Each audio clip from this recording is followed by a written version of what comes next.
Hello, good evening mga idol, mga kasisi ko dyan. Ayan, ipapakita ko lang yung anong tawag nito? Gurka, pipino, ayan.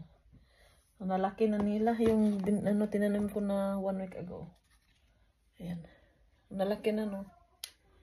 Ayan, malamig pa kasi sa labas. Kaya,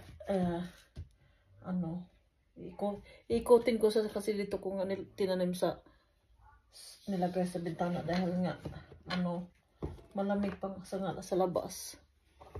Kaya pag ready na mainit na talaga sa garden house, lalabas ko na to, tapos tatanim. Ikotin ko siya kasi naka ganun lang, dapat nakataas siya. Tapos ang hirap naman ito, ganyan.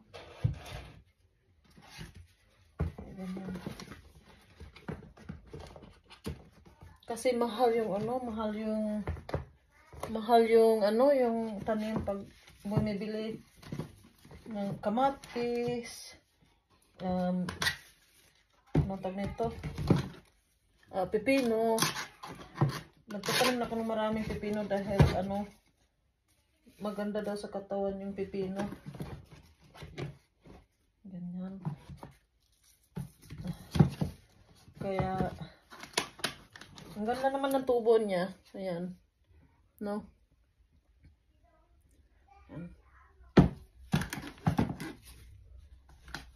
Inano ko siya, binabaliktad para para tutubo sa napataas, hindi papunta doon sa araw. Para lahat maarawan ba. Ayan.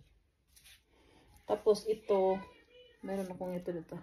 Ayan, ito? Watermelon. Ayan. Tingnan natin kung mag-works. Nagtanim ako noon, mga ilang years ago. Nakabunga ako ng 3 peraso. Nakahang sa garden house. Ayan. Tapos mayroon din ako dito. Ayan, salad. Itanim ko sa isa't isa sa garden house. O sa labas. Ayan. Tapos yan. Diba? Okay. Okay naman dito. Yan ito pag may winter. Ayan.